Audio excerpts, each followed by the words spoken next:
जबकि करीब की चीज कम बेंड होने की वजह से इन्हें धुंधली दिखाई देती है। Number 3, astigmatism.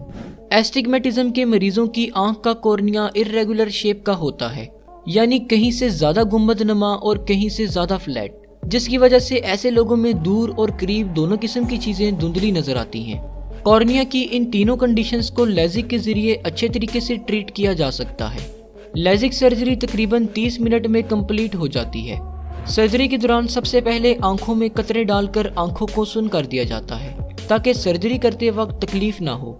इसके बाद आंख पर सक्शन रिंग रखी जाती है ताकि आंख का कॉर्निया जरा बाहर को निकले। इस दौरान आंखों में प्रेशर सा फील हो सकता है। इसके बाद सर्जन कॉर्निया के ऊपर वाले हिस्से में कट लगाकर फ्लैप सा क्रिएट कर लेता है। जिस सर्जिकल टूल से कॉर्निया को कट किया जाता है उसे माइक्रोकेराटोम कहा जाता है। फिर इसके बाद डॉक्टर एक्सपोज्ड कॉर्निया को लेजर के जरिए से शेप देना शुरू कर देता है। लेजर में अल्ट्रावायलेट रेस को इस्तेमाल किया जाता है। ये रेस कॉर्निया के छोटे छोटे टिश्यूज को डिस्ट्रॉय करके इवेपोरेट करती जाती हैं। इस दौरान क्योंकि कॉर्नियल टिश्यू बर्न हो रहे होते हैं इसलिए जरा बर्निंग स्मेल आ सकती है। सर्जन अगर नियर साइटेडनेस के मरीजों को ट्रीट कर रहा हो तो वो कॉर्निया के सेंटर रीजन से टिश्यूज को कम करता है ताकि कॉर्निया की शेप गुंबदनुमा से नॉर्मल राउंड हो सके।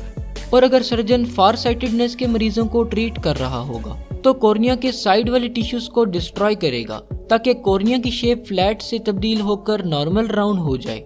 और इसी तरह एस्टिग्मेटिज्म के मरीजों को भी इनकी कॉर्नियल शेप के हिसाब से ट्रीटमेंट दिया जाता है। जब सर्जरी कंप्लीट हो जाती है तो सर्जन कॉर्नियल फ्लैप को दोबारा से आंख के ऊपर रख देता है। क्योंकि कॉर्निया बहुत जल्दी हील होने की सलाहियत रखता है इसलिए स्टिचेस या बैंडेजेस लगाने की जरूरत नहीं पड़ती। लेजर आई सर्जरी यानी लेजिक से तकरीबन 96% मरीज ठीक से देखने लगते हैं और इन्हें ऐनक से छुटकारा मिलता है। शुक्रिया, अल्लाह हाफिज।